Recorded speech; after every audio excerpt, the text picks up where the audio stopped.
Rest. Portable water. Yeah. दोस्ती बनी रहे. अपनी दोस्ती बनी रहे. Still unwilling to talk about his role during the post-Godhra riots, Gujarat Chief Minister Narendra Modi abruptly ends an interview with CNN IBN's Karan Thapar on Devil's Advocate when asked if he regretted.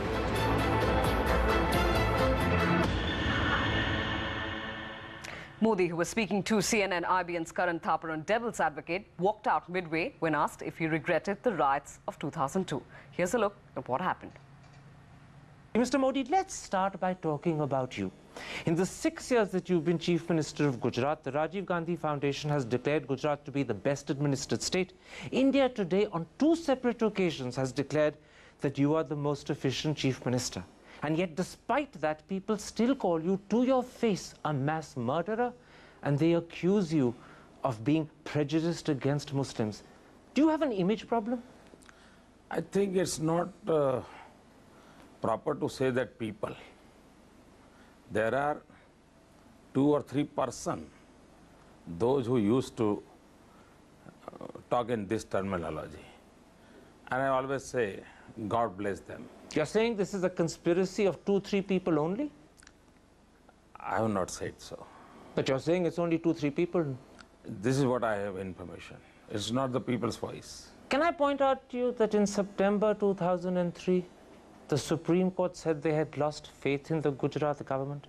In April 2004, the Chief Justice of the Supreme Court in open court said that you were like a modern-day Nero who looks the other side when helpless children and innocent women are burnt. The Supreme Court seems to have a problem with you. Karan, I have a small request. Please go to the Supreme Court judgment. And is there anything in writing?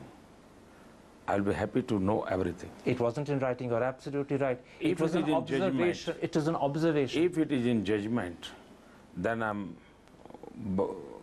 I'll be happy to give you the answer.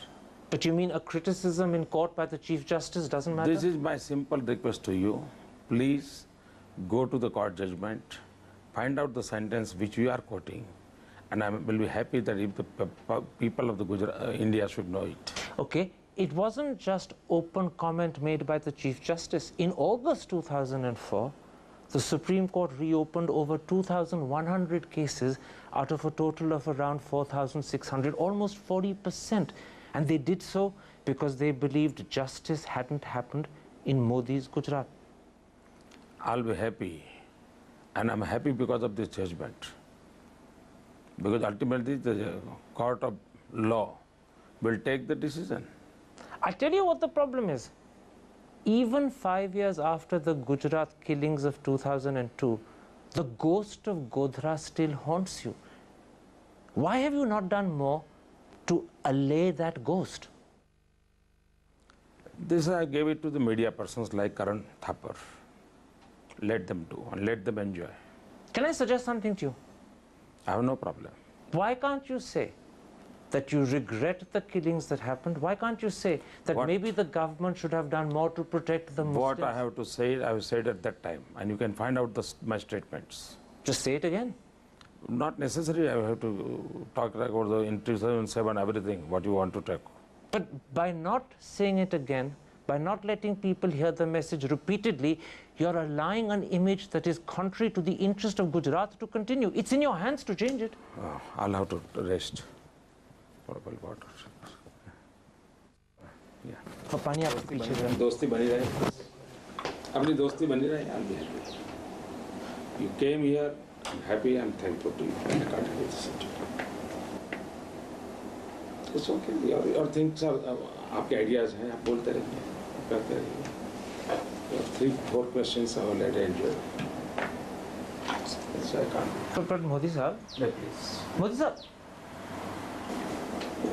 कल देखो मैं दोस्ताना संबंध बनाना चाहता हूँ. आप उसको कोशिश कीजिए. मुझे एक चीज समझाएं sir.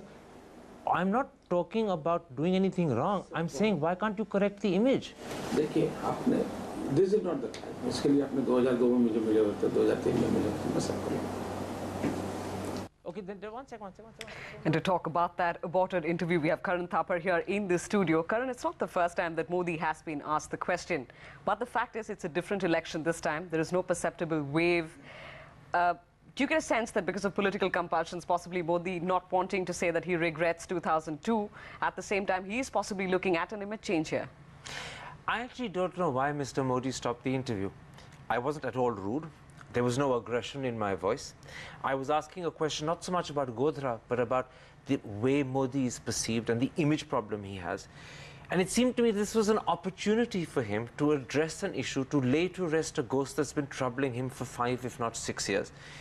And rather than use that opportunity, he suddenly stopped the interview. And all I can guess, and it is a guess, is that either I touched a sensitive point, a raw nerve, or maybe somewhere along the line, I worried him because he said to himself, maybe this interview is going to get worse and worse and I must anticipate a bigger problem and let's stop it now. I'm not sure which it was, whether he got scared that it would get worse or whether I touched a raw nerve, a sensitive point, but whatever it was, the reaction to me seemed hugely disproportionate to what I'd asked. Right. It could have been an interesting interview. There are many points that you could have possibly covered. The whole image change that Modi appears to be attempting gradually over the few years. The Gujarat development story that he's been talking about at various fora. Absolutely. In fact, when the interview ended, I said to him that my intention was to go on to talk to him about the trouble he was having within his party, the dissent, Keshubhai Patel in particular. I wanted to talk to him not just about his achievements, and they're fairly substantial achievements, we must grant that, but the criticisms his own MLAs make of those achievements so that he could reply to those. And those were things I think he would want to talk about. But for whatever reason, whatever cloud came across the horizon, he ended the interview, and I spent a whole hour trying to persuade him thereafter to go back and be sensible and redo the interview, but he simply would not agree. Well, it could have been an interesting interview. Karan Thapar, thanks very much for sharing that with us. That's Karan, of course, talking about that aborted interview on Devil's Advocate with Narendra Modi.